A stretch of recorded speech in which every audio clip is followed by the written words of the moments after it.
The house at 14 Birch Hollow Lane sat at the end of a quiet road in Calvary, Georgia, a town so small it barely registered on most maps.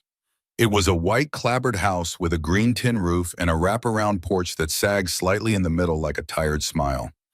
Wisteria crawled up the eastern wall, and the garden out front, once the pride of the neighborhood, was starting to show its age. Weeds pushed up between the stepping stones. The rose bushes were overgrown, their blooms fading to brown. Dorothy Whitfield stood at the kitchen window, watching the light move across the yard the way it always did at this hour. 11:30 in the morning. The sun hit the bird bath first, then the old magnolia tree, then the patch of grass where her son James used to set up his tent on summer nights, pretending he was camping in the wilderness, instead of 20 feet from the back door. James had been gone 15 years now. A steel beam, a construction site, a phone call that split her life into before and after. She had been 61 years old, and in one moment she became a woman whose only child was dead. There was no preparing for it, no handbook, no prayer that reached deep enough. You simply learned to carry it the way you carry a stone in your pocket, always there, always heavy, always cold against your skin. Her husband Harold had carried it too for 7 more years before his heart gave out on a Tuesday morning while he was reading the newspaper. The doctor said it was sudden. Dorothy knew better. Hearts don't just stop, they wear down. They erode from the inside, one loss at a time, until there is nothing left to hold them together. Harold had died of a broken heart, and no medical report could convince her otherwise. Now it was just her, 86 years old, alone in a house full of memories and the kind of silence that has weight. She still kept Harold's reading glasses on the side table by his chair. She still set 2 cups out for coffee every morning before catching herself. She still heard James's laughter echoing down the hallway at odd hours, a ghost of sound that made her turn her head and find nothing. But Dorothy Whitfield was not a woman who surrendered easily. She had taught 3rd grade for 40 years at Calvary Elementary, and anyone who has spent 4 decades managing 8-year-olds knows something about resilience. She had buried her son and her husband, and she had not broken. She had bent, yes. She had bent so far she thought she might snap. But she straightened herself out each morning, put on her shoes, and walked the 6 blocks to the Crossroads Diner for her noon cup of tea and a slice of lemon drizzle cake. It was a ritual, a thread connecting her to the living world. The walk kept her legs moving. The tea kept her hands warm. The cake reminded her of the recipe she had perfected over decades, the one Harold said could win a blue ribbon at the state fair. And Reagan, the waitress, always had a kind word and a full pot of hot water waiting. The Crossroads Diner was the kind of place that existed in every small southern town, unremarkable from the outside, irreplaceable from within. A low brick building with a faded sign and a parking lot that could hold maybe 20 cars. Inside, it was all worn linoleum vinyl booths patched with duct tape and the permanent aroma of bacon grease and strong coffee. The fluorescent lights hummed a low constant note, and the ancient refrigerator in the corner rattled like it was keeping a secret. Reagan Calloway had worked there for 6 years. She was 34 with calloused hands and sharp eyes that noticed more than people expected from a waitress in a small-town diner. She had grown up in Calvary, left for college in Savannah, come back when her mother passed, and her father Walt started forgetting to eat dinner. She had intended to stay for a summer. 6 years later, she was still pouring coffee and wiping down counters, and she had made a kind of peace with it. What Reagan had, what she considered her one true skill beyond memorizing orders and balancing plates on her forearm, was the ability to read people. 10 years of serving the public had given her that. You learn to see past the surface. You notice when a couple sitting across from each other hasn't made eye contact in an hour. You notice when a man orders his 3rd bourbon before noon and his hands are shaking. You notice when a woman who always smiles stops smiling, and you pay attention because that is almost always a sign that something has gone terribly wrong. Reagan had been paying attention to Dorothy Whitfield for weeks now. It started small. Dorothy, who always arrived with a story, a comment about the weather, a funny thing she saw on her walk, began arriving in silence. She would slide into her booth by the window and sit with her hands folded in her lap, staring at nothing. She stopped ordering her lemon cake. She just nursed a single cup of tea, letting it go cold. Her hands, once steady enough to thread a needle, began to tremble. Then the nephew came. Preston Hargrove arrived in Calvary 3 months ago, driving a black SUV that was too expensive for this town and wearing a smile that was too wide for his face. He was 45, tall and lean, with the kind of polished appearance that suggested money, but if you look closely, showed the cracks. His watch was a Breitling, but the leather strap was worn. His shoes were Italian, but the soles were thin. He had the look of a man trying very hard to appear wealthier than he was, and Reagan, who noticed everything, noticed that. He was Dorothy's great-nephew, the grandson of Dorothy's younger sister Mabel, who had passed away 12 years ago. Dorothy had not seen Preston since Mabel's funeral. He had not called. He had not written. He had not sent so much as a Christmas card. And then suddenly he was here, showing up at the diner with Dorothy, pulling out her chair, calling her auntie, asking about her health with a solicitous concern that felt rehearsed. His wife Lydia was worse, 42, blonde, brittle, with a smile that never reached her eyes and a way of sighing with theatrical impatience whenever Dorothy took too long to answer a question. She treated the old woman like an inconvenient obstacle, a locked door between herself and whatever was on the other side. Reagan had watched them over the past several weeks, refilling sugar shakers at the next table, clearing plates with deliberate slowness, keeping her ears open. She had become without intending to a witness. The pattern was always the same. Preston and Lydia would arrive with Dorothy. They would sit in the booth. Preston would produce a folder of papers from his briefcase. The leather was expensive, the brass clasp polished, and he would spread them across the table. His voice would drop to a low, insistent murmur, the kind of voice you use when you are trying to convince someone of something they do not want to be convinced of. It's just a formality, Auntie. It'll make things so much easier for you. We're just trying to take the burden off your shoulders. You don't want to worry about all these bills and taxes and maintenance, do you? Let us handle it. The burden, the worry, the handling. It was the language of care weaponized. Every word was designed to make Dorothy feel that she was too old, too frail, too confused to manage her own life. And Reagan saw how Preston would place his hand over Dorothy's when she hesitated to sign his grip, just a little too firm, just a little too long. She saw how Dorothy's hand trembled more violently after he left, as if the effort of resisting had drained every ounce of her strength. But it was what Reagan heard last Tuesday that turned observation into alarm. She had been clearing the table behind them, stacking plates, with the practiced quiet of someone who has learned to be invisible. Preston and Lydia were hunched together, their voices low, and they had apparently forgotten or never noticed that the waitress was 3 feet away. Preston's voice, first sharp and clipped. The lawyer said we need the last signature by Friday. The power of attorney has to be fully executed before the evaluation. Then Lydia, cool and precise. And the doctor's appointment is Monday. Dr. Ferris already knows what we need. Once he confirms cognitive decline, the court will have no choice. We'll have full control. A pause. The sound of a coffee cup being set down. Lydia again, her voice dropping even lower, but not low enough. And the house, the real estate agent I talked to said we could list it for $450,000, maybe $500,000 if we renovate the kitchen. Plus whatever Harold left in that safe. Preston, this could clear all our debt and then some. Preston's reply was almost a whisper, but Reagan caught every word. Just get her to sign on Friday. After that, it's done. Reagan had sitted there, a stack of dirty plates in her hands, her blood running cold. She understood exactly what she was hearing. It was not care. It was not concern. It was a heist. Slow, methodical, cloaked in the language of family obligation. They were stealing Dorothy's life, one forged smile and one coerced signature at a time. That night, Reagan had lain awake in her small apartment above the hardware store, staring at the ceiling, her mind turning in circles. She thought about calling the police, but what would she say? I overheard something suspicious. She had no proof. She thought about confronting Preston directly, but the idea made her stomach clench. He was smooth, educated, and clearly used to manipulating people. She was a waitress. She thought about telling Dorothy, but Dorothy already knew, didn't she? That was why her hands trembled. That was why the light had gone out of her eyes. She knew what was happening to her, and she felt powerless to stop it.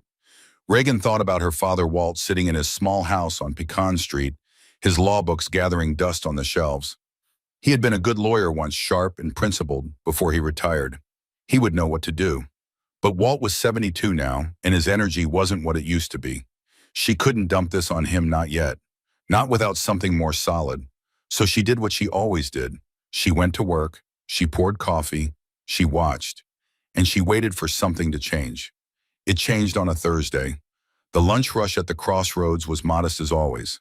A few regulars at the counter, a young couple in the corner booth sharing a plate of fries, old Hank Myers reading the paper and nursing his third cup of decaf. Dorothy was in her usual spot by the window, a cup of tea cooling in front of her hands folded so tightly in her lap that her knuckles were white. She had not touched her tea. She had not looked up from the table. She was waiting for something, and the waiting was eating her alive. Reagan was behind the counter wiping down the coffee maker when she heard the sound. It was unmistakable. A low, rolling thunder that built from the distance, growing louder, heavier, until it shook the windows and rattled the salt shakers. 6 Harley-Davidson engines idling just outside the diner like the growl of something ancient and powerful. The lunchtime chatter dropped. Heads turned. Reagan didn't need to look. She knew the sound. The Iron Wolves. They came to the crossroads maybe twice a month, usually on their way to or from a long ride. 6 men in leather vests, a patchwork of club patches and road dust and faded tattoos. They moved with the slow, deliberate confidence of men who never had to ask for space because it was always given. They were not trouble, Reagan had learned that early on, but they were an event. The air in the diner always felt heavier, more charged when they were inside. Their leader walked in first. Boone Kessler, 58 years old, built like a bear, with a beard the color of iron filings and eyes that were set deep beneath a heavy brow. His road name was just Boone, and it suited him. He was a man of few words and vast presence. He had served 2 tours as a Marine before a dishonorable discharge over a bar fight that went too far. He had done 3 years in state prison. He had buried his mother while he was behind those walls, unable to attend the funeral, unable to hold her hand, unable to say goodbye. It was the wound that never closed. The thing he carried every day, heavier than any chain or any debt. He nodded once at Reagan. She nodded back. They had an understanding, the kind built on mutual respect and the unspoken agreement that neither would cause the other problems. The 6 of them filed into their usual corner booth, the vinyl groaning under their combined weight. Reagan grabbed menus, her movements automatic. Coffee black, cheeseburger, no onions, just a water. She knew their orders by heart. She brought the coffee, first setting mugs down with practiced efficiency. The men talked among themselves in low voices, the rumble of their conversation blending with the rumble of their bikes cooling outside. It was just another Thursday at the crossroads. And then Dorothy stood up. Reagan saw it from the corner of her eye. The small figure rising from the window booth, hands gripping the edge of the table for support, her whole body trembling. Not from age, from terror. From the desperate, wild courage of a woman who had run out of options and was about to do the most reckless thing she had ever done in her 86 years. Dorothy shuffled across the worn linoleum floor. Not toward the exit, not toward the restroom, straight toward the Iron Wolves booth. The diner fell silent, not just quieter, silent. The only sounds were the distant sizzle of bacon on the griddle and the hum of the ancient refrigerator keeping its secrets. Reagan froze coffee pot in hand, watching. Dorothy stopped at the edge of their table. The men looked up, their expressions ranging from mild curiosity to outright suspicion.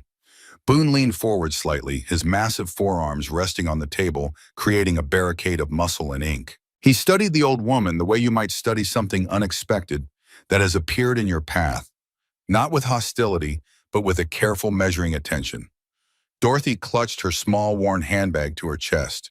Her fingers were white around the clasp. Her voice, when it came, was a fragile, papery whisper, but it carried across the silent room the way a match carries in a dark cave. "Excuse me," she said. "I have a strange question to ask." Boone didn't speak. He just waited. Dorothy took a shaky breath. "I know this is an imposition, and I know who you are, but I need help. My nephew is coming to meet me here in 20 minutes. He's bringing papers." She paused. The word hung in the air. "I need someone to be here with me. For me." Another pause. She was gathering every remaining shred of her courage, pulling it together like thread on a spool. "Can you pretend to be my son today?" The question landed in the greasy air of the diner and stayed there, suspended, impossible, heartbreaking.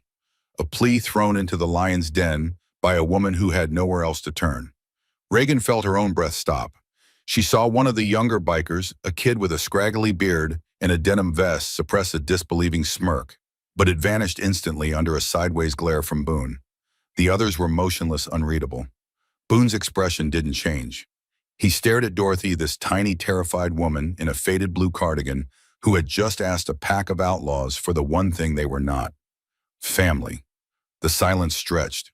Reagan could feel the eyes of every person in the diner locked on that corner booth, waiting for the dismissal, the explosion, the cold, casual cruelty of a man who had no reason to care.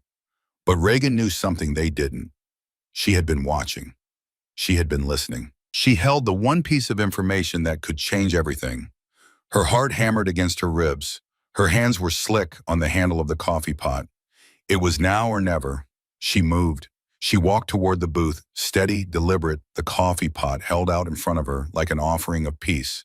She arrived at the table and leaned in to pour Boone a refill he hadn't asked for, her body angled to shield the exchange from the rest of the diner. "She's telling the truth." Reagan breathed, her voice barely audible, her eyes fixed on the black liquid filling his cup. Her nephew and his wife. They're trying to get her declared incompetent so they can take her house. I heard them talking about it. They forged documents. They have a doctor lined up to rubber stamp a diagnosis on Monday. They'll be here any minute to get the last signature.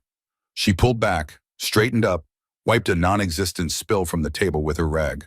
Her part was done. A single whispered sentence, 30 seconds of courage, and now she could only wait to see what it had lit.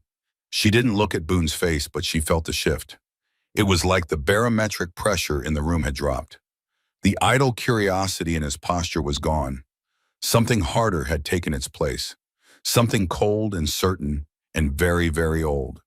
The look of a man who had seen vulnerable people be destroyed by those who should have protected them and who had decided in this one small moment that it would not happen again. Boone looked from Reagan's retreating back to Dorothy's face. The old woman was still standing there, braced for rejection, her chin lifted in a gesture of defiance that was heartbreaking in its fragility. She expected to be turned away.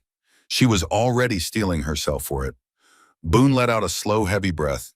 He shifted in the booth, the leather creaking beneath him, and patted the empty spot beside him. His voice, when it finally came, was a low rumble, but there was something in it that hadn't been there before, a thread of purpose, a decision made.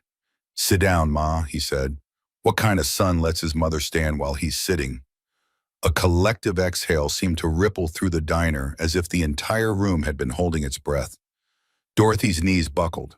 One of the other bikers, a wiry man with a long scar down his cheek, a man whose road name was Dagger, but whose real name was Lyle, reached out and gently took her arm. He guided her into the booth beside Boone with a tenderness that seemed impossible from hands that large and scarred. Boone wrapped a massive tattooed arm around her frail shoulders. It was the most incongruous gesture Reagan had ever seen. A grizzly bear cradling a sparrow. Dorothy leaned into his side, and the tension that had held her rigid for weeks, maybe months, seemed to dissolve. She leaned into him the way a person leans against a wall, after walking for miles, all the fight going out of her, at once replaced by something she had almost forgotten. Safety. "What are we having?" Boone asked the table, his voice booming now, with a false, exaggerated cheer. "Family lunch." He looked down at Dorothy. Her eyes were wide, shining with tears, and something that might have been wonder. "You still will like strawberry milkshakes, Ma." Dorothy nodded. A single tear carved a slow path through the lines on her cheek. "Yes," she whispered. "I do." "Good," Boone grunted. He looked up. "Reagan, get my mother a strawberry milkshake, and bring 6 more for her boys." The next 15 minutes were a master class in controlled performance. The 6 iron wolves, who had been a silent, intimidating wall of leather and muscle, transformed. They became sons. One asked Dorothy about her week. Another complained about the traffic on Route 27. A third argued with Lyle over who was clearly her favorite child. They built a fortress around her, a wall of casual conversation and easy laughter that sealed her inside a cocoon of belonging. Reagan delivered milkshakes and burgers and topped-off coffees, moving through the scene like a stagehand in a play. Her mind raced. She was no longer just a waitress. She was something else now. A co-conspirator. An accomplice. She had lit the fuse with a single whispered sentence, and now she could only watch as the flame raced toward whatever waited at the other end. She glanced at the clock above the counter. 2 minutes to noon. Right on schedule, the bell above the door chimed. Preston Hargrove walked in first, Lydia a step behind. They were perfectly dressed, perfectly groomed, radiating the polished aura of people who believed appearances were everything. Preston carried his briefcase in his left hand. Lydia carried a thin, practiced smile. They scanned the diner. Their eyes found Dorothy's usual booth by the window. Empty. Their smiles flickered. They scanned again, and this time their eyes landed on the corner booth, and they stopped moving. Their sweet, pliable, isolated old aunt was not alone. She was tucked into the center of 6 leather-clad men, the largest of whom had his arm around her shoulders, as if she were the most precious thing in the room. The color drained from Preston's face. Lydia's hand went to his arm, her fingers digging in. For 3 full seconds, neither of them moved. Their brains were attempting to process a scene that did not exist in any version of the plan they had so carefully constructed. Then Preston recovered. He always recovered. That was his skill. He straightened his tie, a small, useless gesture of reasserting control, and walked toward the booth. Lydia followed her heels, clicking on the linoleum with a rhythm that sounded to Reagan like the ticking of a clock, counting down to something irreversible. "Aunt Dorothy," Preston said, arriving at the table. His voice was tight, wrapped in forced pleasantry like a razor blade in gift wrap. "What's all this? Who are these people?" Boone looked up slowly. He had a strawberry milkshake in front of him, and he took a long, deliberate sip through a straw that looked comically small in his massive hand. He wiped his mouth with the back of his hand. Then he gave Preston a smile. It was the laziest, most chilling smile Reagan had ever seen. The smile of a predator who has all the time in the world. "These," Boone said, his voice a gravelly purr, "are my brothers, and I'm Jake, her son." The silence that followed was dense enough to chew. Preston's jaw moved, but nothing came out. He looked at Boone, then at Dorothy, who was peering up at this enormous stranger with an expression of pure, unguarded awe, as if she had summoned a guardian angel and it had arrived in a leather vest. "Her son," Preston managed. "Dorothy doesn't have a son." "You're lying," Boone chuckled. It was a low, dangerous sound like rocks shifting at the bottom of a river. "Now that's a hurtful thing to say to a man about his own mother. Isn't that right, Ma?" Dorothy, playing her part with a sudden surprising steel, nodded. "Preston, dear," she said, and her voice was steadier than it had been in weeks. "I've been meaning to tell you, Jake and I reconnected recently. He and his friends were kind enough to drive me here today." The other bikers chimed in a chorus of casual menace. Lyle cracked his knuckles, a sound like dry branches snapping. "Yeah, we make sure Mom gets to all her appointments," he said, looking pointedly at the briefcase in Preston's hand. "Health is real important at her age." Another biker, a broad-shouldered man with a shaved head and a neck tattoo of a howling wolf, leaned forward. "Family's got to stick together, right? That's what you always say, isn't it, Ma?" Preston was floundering. Reagan could see it in the sweat forming on his upper lip, in the way his hand tightened on the briefcase handle until his knuckles matched Dorothy's earlier shade of white. This was not in the script. His script involved a confused old woman, a quiet diner, and a quick, final signature. It did not involve a chapter of the Iron Wolves acting as an honor guard. "We had a meeting scheduled," Lydia interjected, her voice climbing to a pitch that cut through the room. "About your finances, Dorothy. We have the papers from Mr. Henderson." Boone's smile vanished. The transformation was instantaneous, like a light being switched off. He leaned forward, and the temperature around the booth seemed to drop 10 degrees. His eyes locked onto Lydia, then shifted to Preston, and when they settled there, they did not move. "Papers," he said. His voice was dangerously soft. "Funny you should mention that. Mom was just telling us how helpful you have been with her paperwork lately." He extended a hand, palm up across the table. "Let me see them."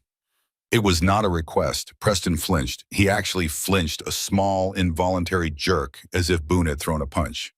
He clutched the briefcase tighter. "These are private legal documents. They're between my aunt and me."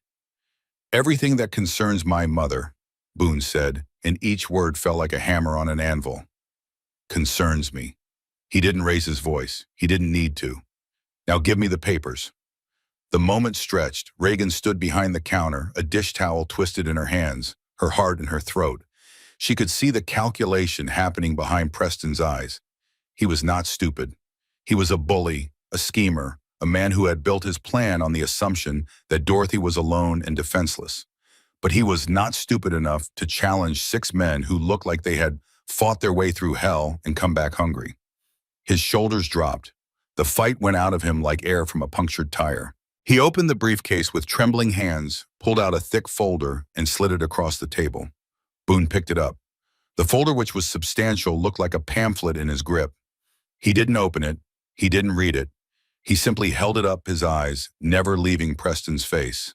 This the one that makes things easier for her? Preston nodded. His Adam's apple bobbed. Boone held his gaze for a long, terrible moment, and then with deliberate, almost surgical precision, he began to tear the folder in half. The sound of ripping paper was startlingly loud in the silent diner, a violent, satisfying sound that made Reagan's breath catch. He tore the thick stack of legal documents down the middle, then tore the halves again and again, reducing months of careful scheming to a pile of confetti-sized scraps that fluttered down to the table like snow. He dropped the last pieces and leaned back, draping his arm around Dorothy once more. "There," he said. "I think things are much easier for her now." He turned his gaze to Lydia, whose face had gone the color of old chalk. "And about that doctor's appointment on Monday," he said, his voice quiet and final. "Cancel it. Mom's going to see a new doctor, a friend of ours. We'll make sure she gets a proper, independent evaluation." The words landed with the force of a verdict. Their scheme was not just blocked, it was exposed. Their carefully chosen, compliant doctor was now a liability.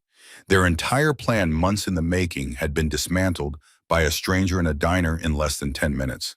Preston and Lydia stood there, frozen, their faces a shifting map of fury and humiliation and fear. There was nothing left to say, nothing left to salvage.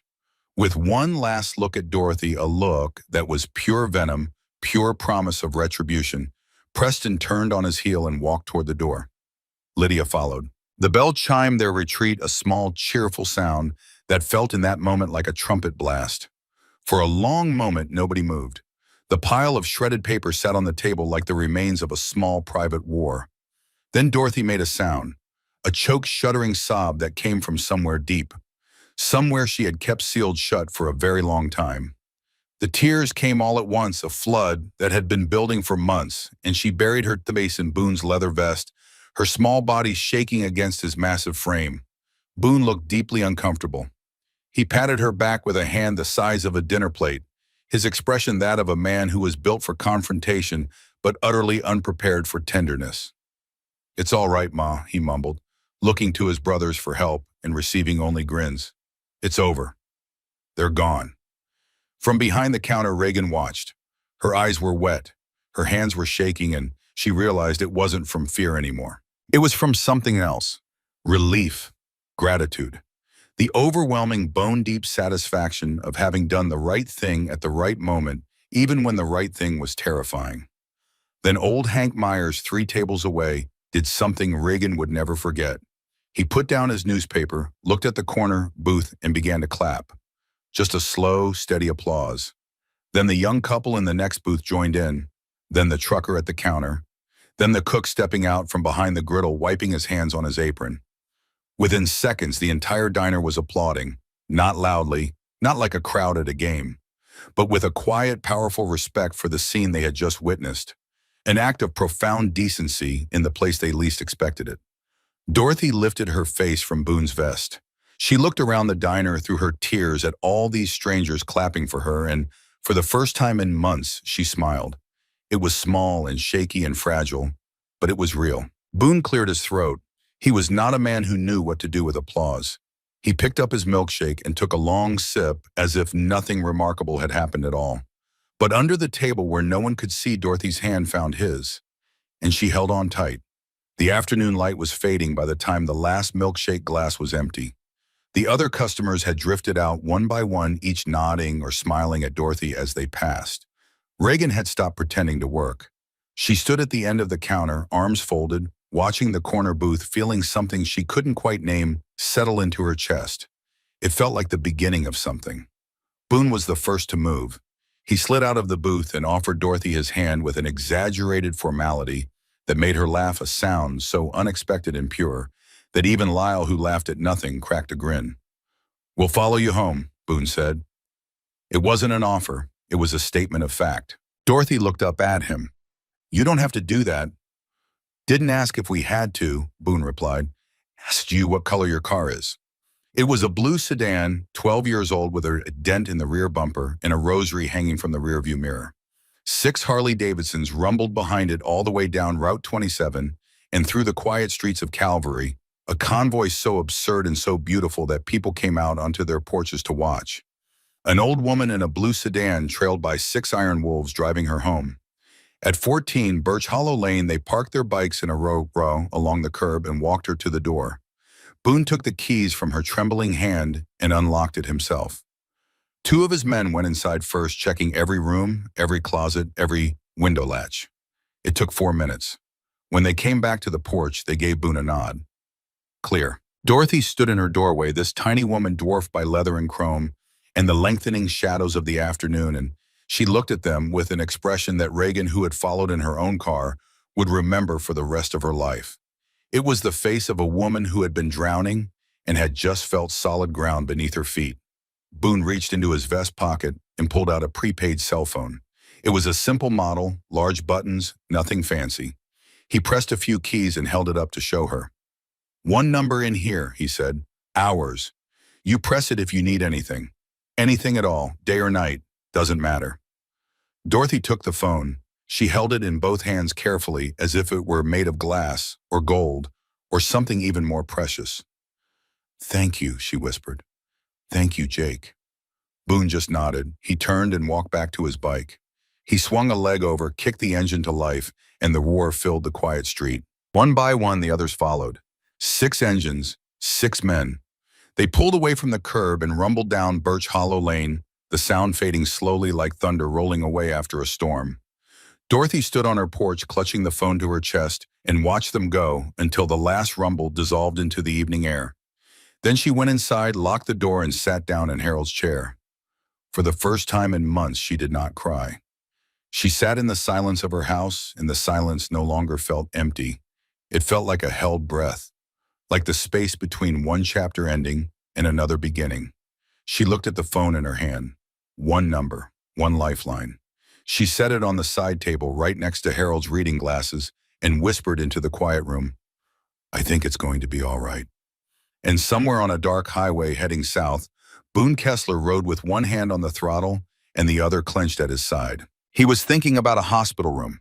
He never got to visit a hand. He never got to hold a goodbye. He never got to say. He was thinking about an old woman in a faded cardigan who had walked up to a table full of strangers and asked for the one thing she needed most. A son, just for a day. He hadn't planned on saying yes. He hadn't planned on any of it. But when Reagan whispered the truth, when he looked into that old woman's eyes and saw the same fear he had seen in his own mother's eyes the last time they spoke through a prison phone, something inside him shifted.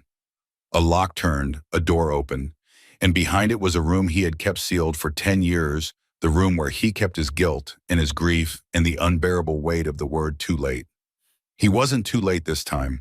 The wind hit his face and his eyes burned, and he told himself it was the wind. The days that followed had a strange, suspended quality, like the stillness between a lightning flash and the thunder that follows. Dorothy went about her routines. She walked to the diner. She drank her tea. She nodded to Reagan and even ordered a slice of lemon drizzle cake, the first in weeks. But she kept the prepaid phone in her cardigan pocket, always her fingers brushing it every few minutes like a talisman. She was waiting. She knew Preston well enough to know that a man like him did not walk away from a fortune because of one bad afternoon. He would regroup, he would recalculate. He would come back with something sharper than a folder full of papers. She was right. It took Preston exactly 9 days. On a rainy Monday morning, Dorothy was in her kitchen making coffee when she heard a knock at her door. Not the tentative knock of a neighbor or the familiar rap of the mailman. This was sharp, official, authoritative. She opened the door and found 2 people on her porch. A woman in a business suit with a clipboard, her expression professionally neutral, and a uniformed deputy from the county sheriff's office, his hand resting casually on his belt, his eyes scanning the interior of the house behind Dorothy's shoulder. Mrs. Whitfield, the woman said, I'm Caroline Voss from the County Department of Social Services. We've received a report concerning your welfare, and we need to ask you some questions. Dorothy felt the blood drain from her face. She gripped the doorframe. A report, she repeated. From whom? Carolyn Voss consulted her clipboard. A family member has filed a petition for emergency guardianship citing concerns about your cognitive health and potential exploitation by a criminal organization. We're required to conduct a welfare check. The words hit Dorothy like a slap. Criminal organization. Exploitation. She understood immediately. Preston had flipped the script. He had taken the one weapon that had saved her, the Iron Wolves, and turned it into evidence against her. In his version of the story, Dorothy was not a woman being rescued. She was a woman being manipulated by dangerous men. And on paper, to someone who didn't know the truth, his version was terrifyingly plausible. "May we come in?" the deputy asked. Dorothy let them in.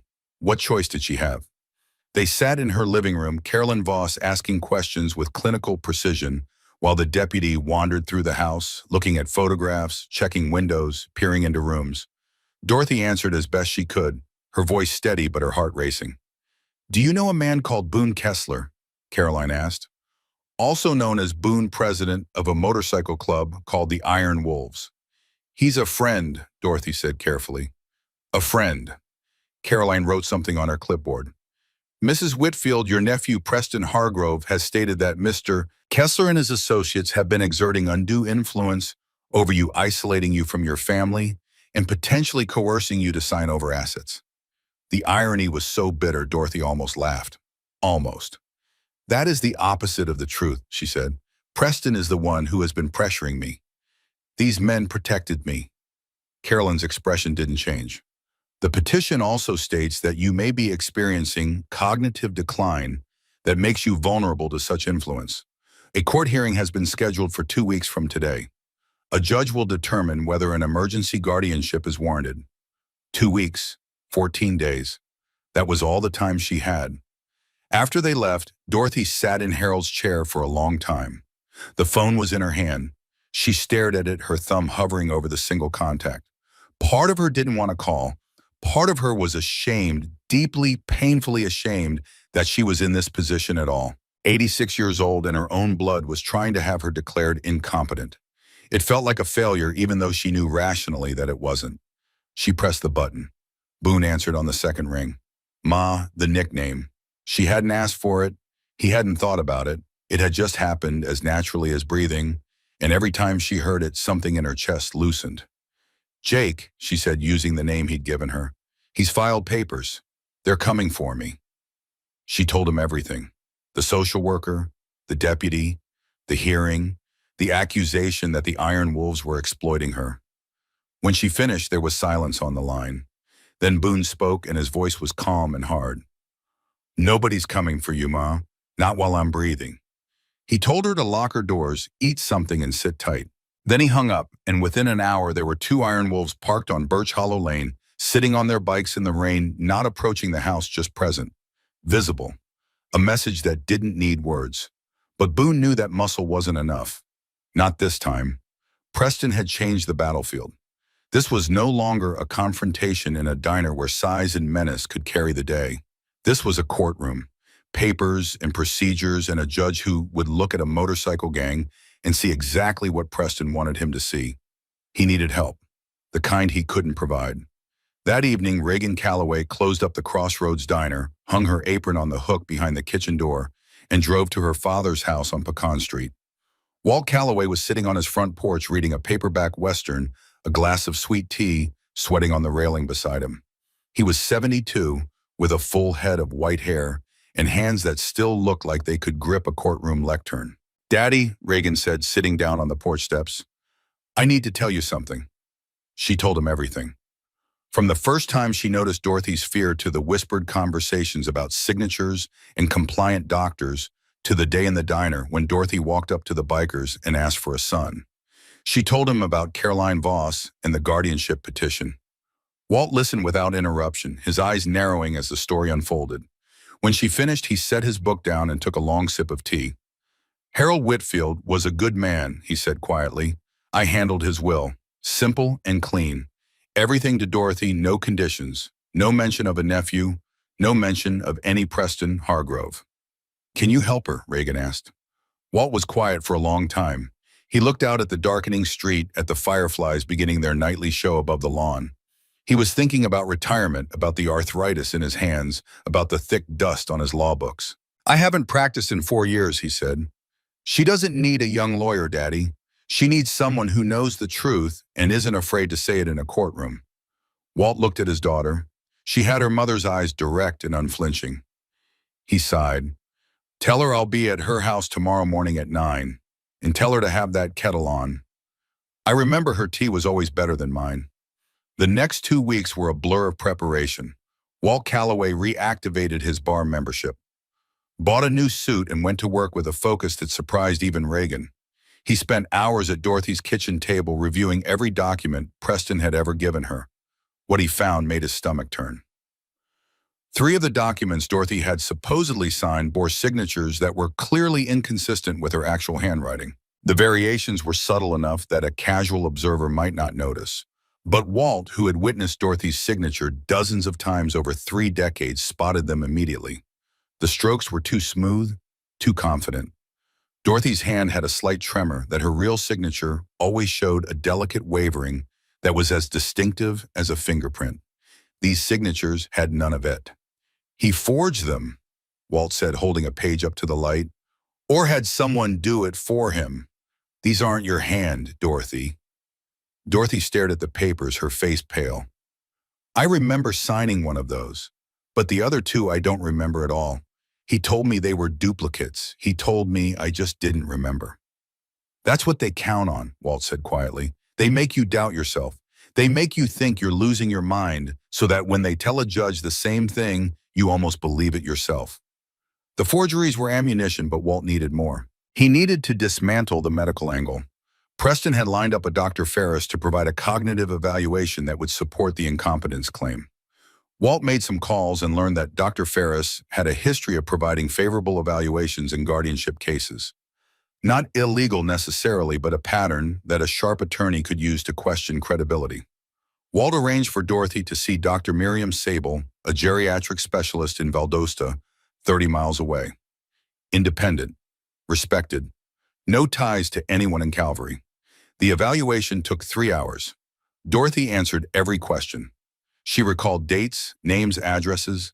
She solved puzzles. She recited poetry she had memorized in college 65 years ago, without missing a word. Dr. Sable's report was unequivocal. Dorothy Whitfield showed no signs of cognitive impairment. Her mental faculties were fully intact. She was, in the doctor's professional opinion, entirely capable of managing her own affairs. Walt read the report at Dorothy's kitchen table and allowed himself a thin, satisfied smile. "We have what we need," he said. "Now let's talk about what else he's been after." This was the moment Dorothy had been dreading. She set down her teacup and her hands were steady, steadier than they'd been in months, because she was no longer the frightened woman in the diner. She was Dorothy Whitfield, and she had an army behind her, however unlikely that army might be. "Harold left money," she said. "More than Preston knows. More than anyone knows." She told Walt about the safe in the basement. Harold had sold the family's farmland outside Valdosta 5 years before he died. 40 acres, good soil. A developer had paid $380,000 for it all in cash because Harold didn't trust banks and didn't trust digital transactions and didn't trust anything that couldn't be held in your hands and locked in a box. The money was still there, in a fireproof safe bolted to the basement floor behind a shelf of Harold's old tools. "I was going to use it," Dorothy said, and her voice trembled, not with fear this time, but with emotion. "I was going to set up a scholarship for kids in town, in James's name, the James Whitfield Memorial Scholarship, for first-generation college students. I'd been working it out with the Community Foundation in Valdosta." She paused. "That's what Preston is really after. He doesn't just want the house. He wants what's in it." Walt sat back in his chair. He was quiet for a long time.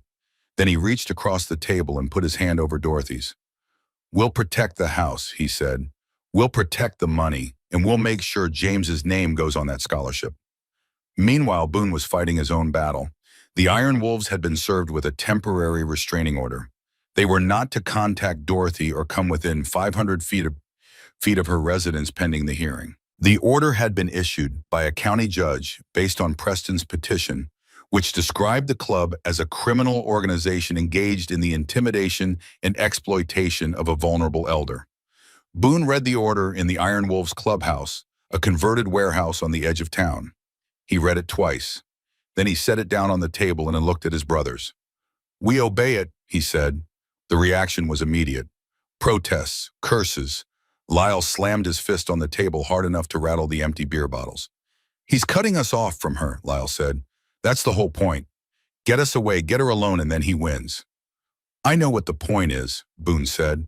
His voice was flat, controlled, but his jaw was tight.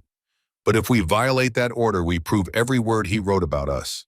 We show up at her house, we go near her, we give that judge a reason to believe we're exactly what they say we are, and Dorothy loses." He looked around the table. "We fight this the right way, in a courtroom, with a lawyer." "Since when do we use lawyers?" another biker asked. "Since someone I care about needs one," Boone said, and the room went quiet. The restraining order cut deep, not just tactically, but emotionally. For 2 weeks, Dorothy was alone again. No bikes rumbling down Birch Hollow Lane. No enormous men checking her windows. No Boone sitting on her porch not talking, just being there.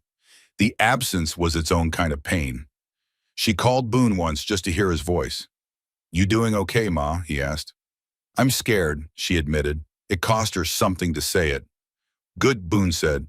"Scared means you're paying attention. But listen to me. That lawyer Walt, he's the real deal. And when we get into that courtroom, you're going to stand up and you're going to tell the truth. That's all you have to do. The truth is enough." "And if it isn't?" she whispered. A pause. When Boone spoke again, his voice was rough. "Then we figure out the next thing. But you're not alone, Ma. Order or no order, you are never alone again. You understand me?" She understood. The night before the hearing, Dorothy sat in her kitchen and wrote a letter. It was not a legal document. It was not evidence. It was a letter to her son, James, who had been dead for 15 years. She wrote about what had happened. She wrote about Preston and Lydia and the papers and the fear. She wrote about the diner and the bikers and the man who called himself Jake and who had, for reasons she still didn't fully understand, decided to stand between her and the darkness. She wrote, "I think you would have liked him, James. He's rough around the edges, Lord knows, but he has a good heart, the kind of heart that acts before it thinks and somehow always acts right." She sealed the letter and placed it on the mantelpiece next to the framed photograph of James at his college graduation, the biggest smile she had ever seen on a human face. Then she went to bed. And for the first time since this nightmare began, she slept through the night. The Wilcox County Courthouse was a modest building of pale brick in white columns, the kind of structure that existed in every small southern town, built to project an authority it didn't always possess. On the morning of the hearing, the parking lot was unusually full. Word had spread the way word always spreads in small towns through diner conversations and church whispers in the invisible network of people who pay attention. Dorothy arrived in Walt's car. She wore her best dress, a navy blue with white piping that she'd bought for Harold's retirement dinner 12 years ago. Her white hair was pinned up neatly. Her hands holding her purse were trembling, but her chin was up. "You ready?" Walt asked, holding the car door open. "No," she said, "but I'm going in anyway." Inside the courtroom, Preston and Lydia were already seated at the petitioner's table. Preston wore a charcoal suit and a somber expression designed to project concern. Beside him sat a lawyer named Thaddeus Mooring, a man from Savannah with a reputation for aggressive guardianship cases. He was expensive. He was effective. He was exactly the kind of weapon a man like Preston would choose. Dorothy and Walt took their seats at the respondent's table. Walt opened his briefcase, organized his notes, and placed a single folder at the center of the table. He looked calm. Dorothy looked at the folder and thought about the months of fear and manipulation it represented, all of it condensed into a few pieces of paper that would decide her future. Judge Randall Pogue entered, and the room stood. He was a lean man in his 60s with steel-rimmed glasses and the patient, slightly weary expression of someone who had heard every kind of human trouble and was no longer surprised by any of it. Mooring presented Preston's case first. His voice was smooth and practiced. He described a concerned nephew who had noticed his elderly aunt's declining mental state. He described confusion, forgetfulness, erratic behavior. He described an incident in which Mrs. Whitfield had been found in the company of known members of a motorcycle gang, suggesting exploitation and undue influence. Your Honor, Mooring said, Mr. Hargrove is not seeking to control his aunt. He is seeking to protect her. The evidence of cognitive decline is clear, and the presence of these individuals in her life is deeply troubling. Walt let him finish. He didn't interrupt. He didn't object. He sat with his hands folded, listening with the patience of a man who had spent decades in courtrooms and knew that the most powerful moment in any trial is not the accusation. It's the answer. When it was his turn, Walt stood slowly. He buttoned his jacket. He looked at the judge. Your Honor, I've known Dorothy Whitfield for over 30 years. I handled her husband Harold's estate. I've watched her teach children, bury a son, bury a husband, and carry on with more grace and strength than most people half her age. He opened his folder. I'd like to submit the results of an independent cognitive evaluation conducted by Dr. Miriam Sable, a board-certified geriatric specialist with no connection to any party in this case. He handed the report to the clerk. Dr. Sable's assessment is unambiguous. Mrs. Whitfield shows no signs of cognitive impairment, none. She is fully capable of managing her own affairs. Mooring objected, citing the evaluation as self-serving. Judge Pogue overruled him. Walt continued, I'd also like to submit these documents. He placed 3 sheets of paper on the table. These are documents that Mr. Hargrove presented to Mrs. Whitfield for signature over the past 3 months. Mrs. Whitfield states that she signed one of them. She has no memory of signing the other 2. I've had a handwriting expert, a certified forensic document examiner, analyze all 3 signatures. He paused. 2 of the 3 signatures are inconsistent with Mrs. Whitfield's known handwriting. The expert's conclusion, which is included in this filing, is that these signatures were very likely forged.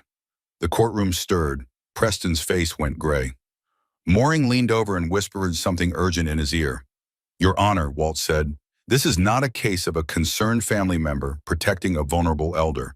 This is a case of financial exploitation. Mr. Hargrove and his wife have been systematically pressuring Mrs. Whitfield to sign over power of attorney and access to her assets. When she resisted, they arranged for a compliant physician to provide a diagnosis of cognitive decline to support a guardianship petition that would give them full control of her estate. He looked directly at Preston. I'd also like to call a witness, Miss Reagan Calloway. Reagan stood up from the gallery. Her heart was hammering so hard she was certain everyone could hear it. She walked to the witness stand, was sworn in, and sat down. Walt's questions were precise. When did she first notice Dorothy's distress? What had she observed about Preston's behavior? And then the critical question. Miss Calloway, did you at any point overhear Mr. Hargrove or his wife discussing their intentions regarding Mrs. Whitfield's assets? Reagan swallowed. She looked at Dorothy, who gave her the smallest, most imperceptible nod. Yes, Reagan said. About 3 weeks ago, I was clearing a table near them at the diner. I heard Mr. Hargrove tell his wife that they needed the last signature by Friday. And Mrs. Hargrove said that once the doctor confirmed cognitive decline on Monday, they would have full control. She mentioned listing the house and said it could clear all their debt. Mooring objected. Hearsay, he argued. Judge Pogue sustained the objection, but noted the testimony for the record and stated it was consistent with the pattern established by the forged signatures. Walt thanked Reagan and turned back to the judge. Your Honor, I request that this petition for guardianship be denied and that the matter be referred to the district attorney's office for investigation of elder fraud. Judge Pogue was quiet for a long time. He looked at the medical report. He looked at the forged signatures. He looked at Preston Hargrove, who was staring at the table, his face the color of wet ash. Petition denied, the judge said. Mrs. Whitfield's cognitive evaluation establishes that she is mentally competent and fully capable of managing her own affairs. Furthermore, the evidence of document forgery raises serious concerns. I am referring this matter to the district attorney for investigation. He looked at Preston over the rim of his glasses. Mr. Hargrove, I strongly advise you to retain criminal defense counsel. The gavel fell. It echoed through the courtroom like a period at the end of a very long sentence. Dorothy let out a breath she hadn't known she'd been holding. Walt put his hand on her shoulder. It's done, he said quietly. But the moment that no one expected, the moment that would become the story people told and retold for years, happened next. Lydia Hargrove stood up. She looked at Preston, and her face was not the face of a wife standing by her husband. It was the face of a woman who had just watched her investment collapse. "I want a divorce," she said. Not quietly, not privately. Right there in the courtroom in front of the judge, in the gallery, and every soul in the room. Preston turned to her, his mouth open. "Lydia, you told me this was handled," she said, her voice shaking with cold fury. "You told me there would be no problems. I am done." She picked up her purse and walked out of the courtroom without looking back. The door swung shut behind her. Preston sat alone at the table, the chair beside him, empty, his lawyer already packing up his briefcase, with the efficiency of a man disconnecting from a lost cause. Dorothy stood up from her seat. Her legs were unsteady, but her back was straight. She walked out of the courtroom and into the sunlight, and the first thing she saw was 6 motorcycles parked in a row along the curb. The Iron Wolves, technically still under restraining order, had not entered the courthouse. They had not violated the order. They had simply parked outside and waited. Boone was leaning against his bike, arms crossed, watching the door. When Dorothy emerged, he straightened. He didn't speak. He just looked at her, a question on his face. Dorothy smiled. "We won," she said. Boone let out a breath. Then something happened that none of his brothers had ever seen. He stepped forward and he hugged her. Not the careful one-arm gesture from the diner. A real embrace, this massive man folding himself around this tiny woman, his face buried in her white hair, his shoulders shaking with something that might have been relief and might have been something deeper and older than relief. "Told you the truth was enough," he said, his voice muffled. "You were right," Dorothy whispered. This time, the weeks after the hearing, it had the texture of a deep exhale. The restraining order was dissolved. The district attorney's office opened a formal investigation into Preston Hargrove. Lydia filed for divorce in Valdosta and was gone within the month, her forwarding address unknown, and by most accounts deliberately so. Preston, stripped of his wife, his scheme, and his reputation, sold his rented house in Calvary and disappeared south. Some said Florida. Others said it didn't matter. For the first time in months, Dorothy could sit on her own porch without feeling watched, without expecting a knock, without dreading the sound of a car pulling into her driveway. The silence at 14 Birch Hollow Lane was different now. It was no longer the silence of isolation. It was the silence of peace, and into that peace, slowly and naturally, the Iron Wolves came back. They didn't come all at once. They came the way they did, everything on their own terms, at their own pace. Lyle showed up first on a Wednesday afternoon carrying a toolbox. "Your porch step is loose," he said, standing at the bottom of the stairs, hands in his pockets. "Noticed it last month." Dorothy was in the doorway, a cup of tea in her hand. "You noticed a loose step a month ago, and you're just now fixing it." "Been busy," Lyle said. He knelt down, pried up the board, and had it re-nailed in 10 minutes. When he was done, he stood up, tested it with his boot, and nodded once. Then he looked at Dorothy, and his scarred face softened into something close to shyness. "You got any of that lemon cake?" he asked. She did. The following Saturday, 4 of them arrived with a lawnmower and edger and a pair of hedge trimmers. Dorothy's yard, which had been slipping into neglect, was transformed in 2 hours. She stood on the porch watching these leather-clad men sweat under the Georgia sun, arguing about the proper height for azalea bushes, and she felt something crack open inside her chest. Not pain, the opposite of pain. A warmth she hadn't felt since James used to mow the lawn on summer mornings, shirtless and sunburned headphones on, singing off-key. A week later, the faucet in the bathroom started dripping. Dorothy picked up the phone and pressed the single button. "Yeah, Ma," Boone's voice gruff and immediate. "The faucet in the upstairs bathroom is leaking." A pause. "We'll send Wrench." Wrench, whose real name was Emmett, and whose hands could disassemble and reassemble a Harley engine blindfolded, arrived within the hour. He fixed the faucet in 8 minutes, then spent 45 minutes at Dorothy's kitchen table, eating 2 slices of cake and listening to her explain the proper way to deadhead roses.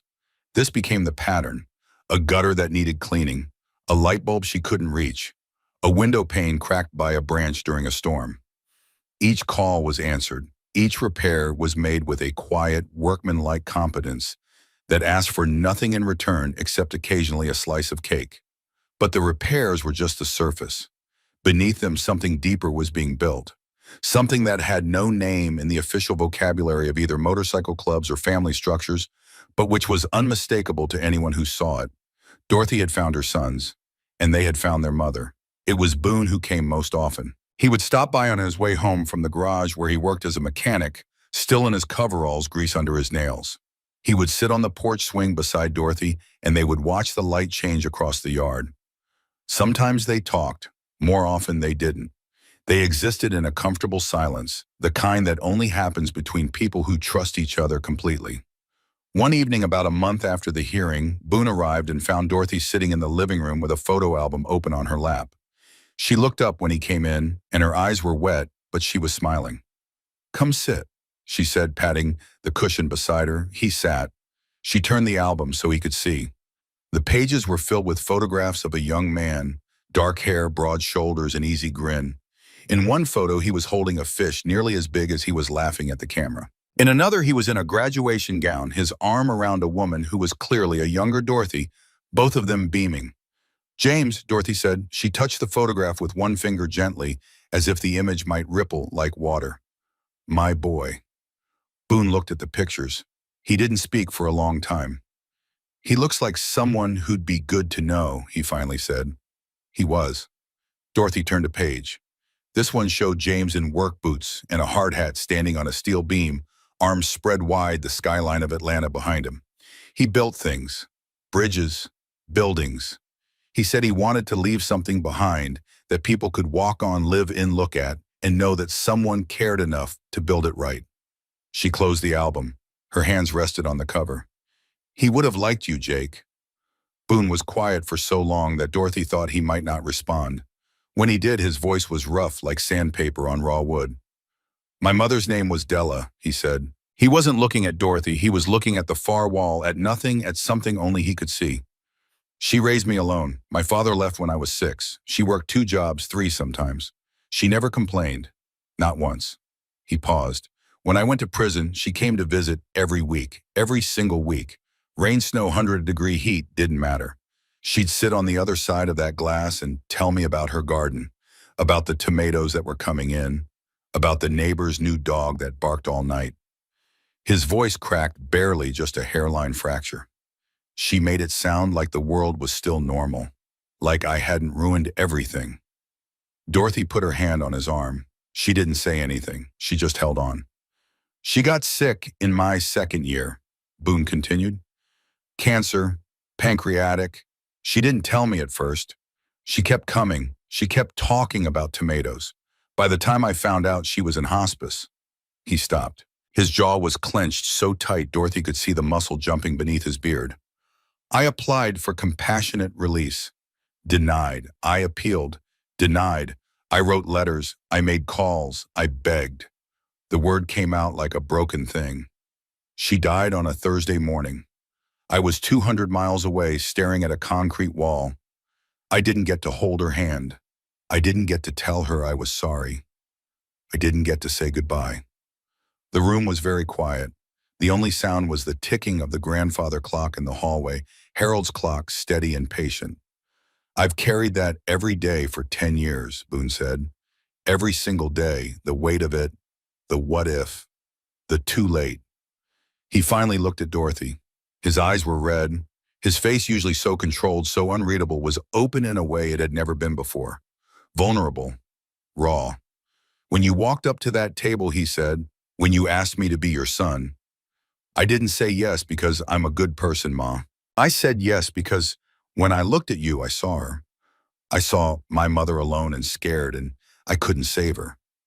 But I could save you."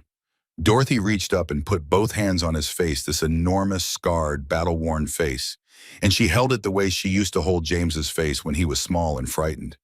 "You listened to me," she said, and her voice was steady as stone. "Your mother knew. She knew you loved her. She knew you were sorry. A mother always knows. And she forgave you long before you ever thought to ask." Boone's chest heaved, his eyes closed, and for the first time in 10 years he wept. Not quietly, not with restraint. He wept the way a man weeps when the dam finally breaks and the flood carries away everything he's been holding. Dorothy held him. This tiny 86-year-old woman held this enormous man, and she rocked him gently the way she used to rock James during thunderstorms. "You're not too late," she whispered. "Not this time." When his breathing finally steadied, Dorothy stood up.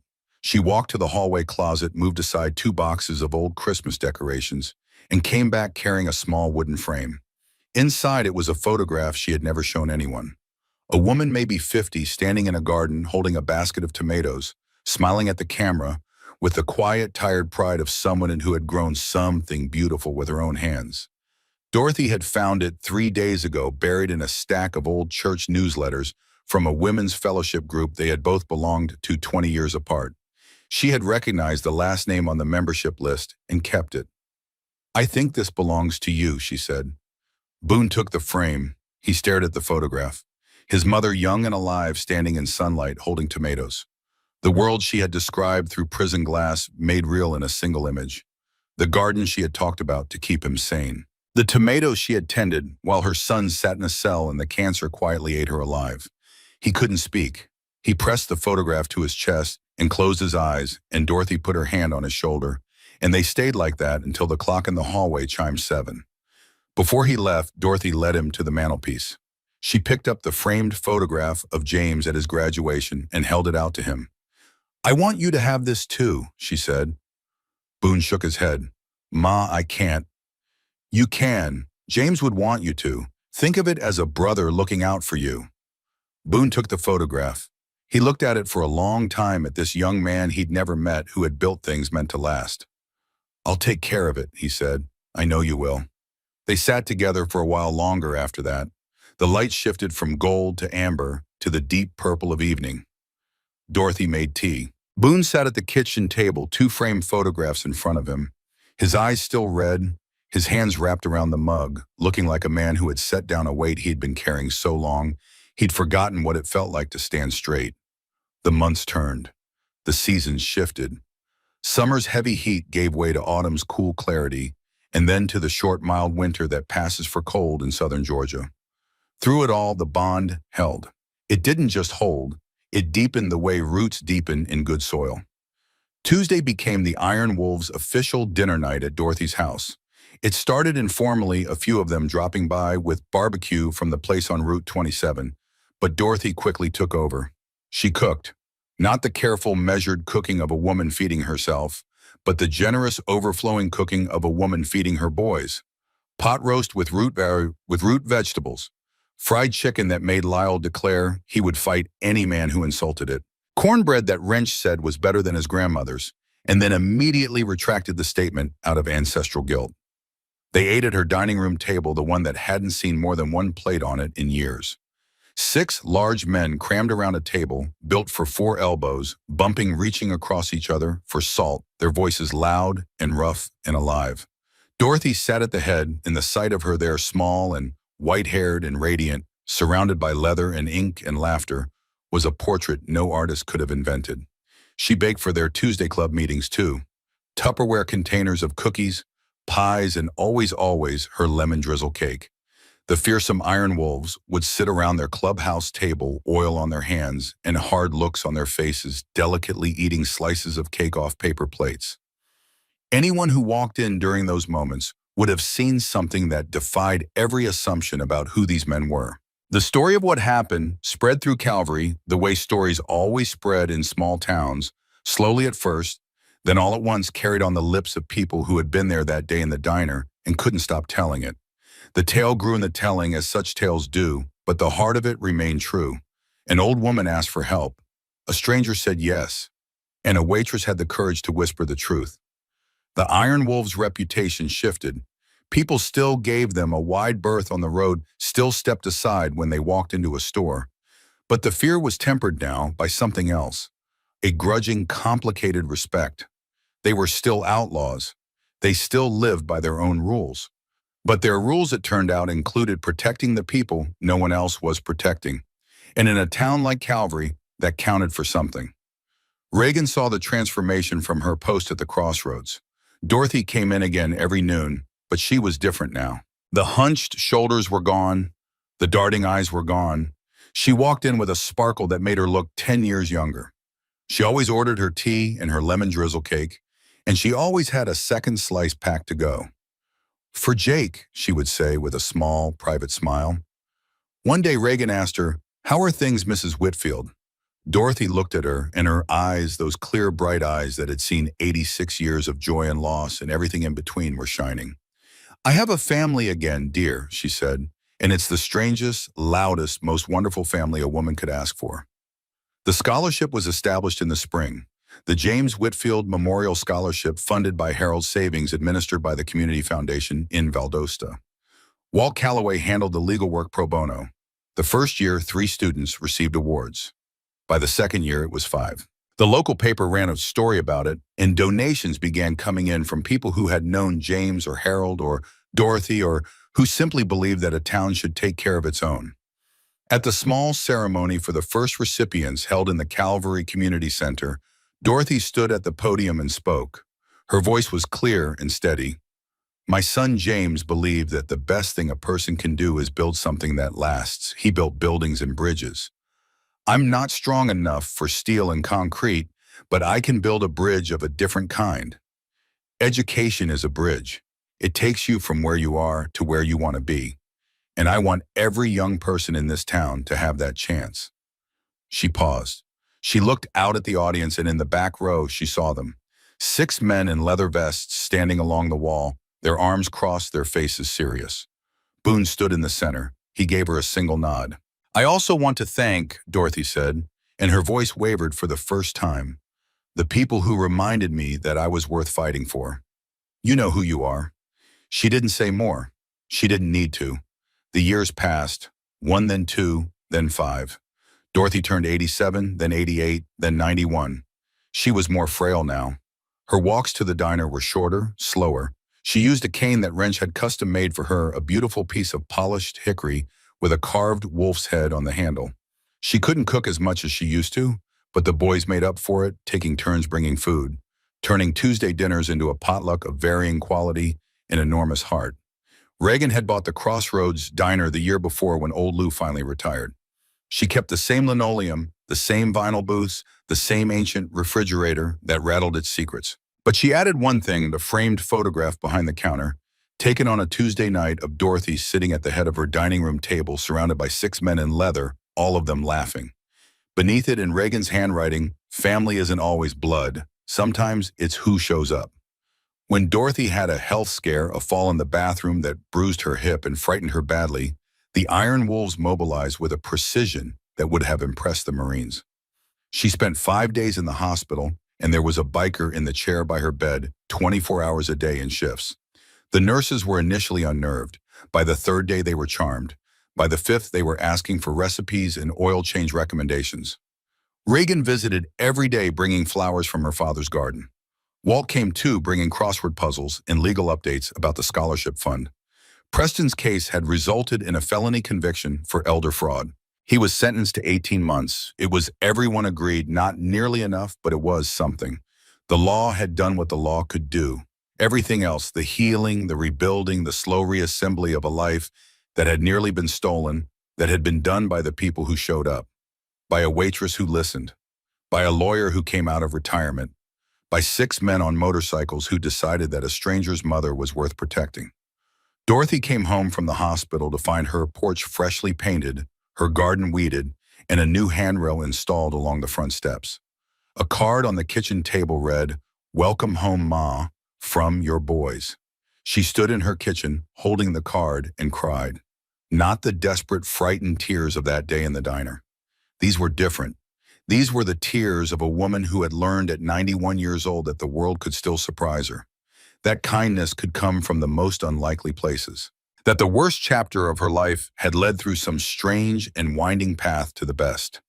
She put the card on the mantelpiece next to the letter she had written to James, next to the empty space where his graduation photograph used to be. The space wasn't empty anymore, not really. It was filled with the knowledge of where that photograph lived now, on a shelf in a converted warehouse on the edge of town, next to a photograph of a woman holding tomatoes, watched over by a man who had finally learned that it was never too late to be somebody's son. On a crisp autumn afternoon, 5 years and 3 months after the day in the diner, Boone sat with Dorothy on her porch swing. The air smelled of wood smoke and fallen leaves.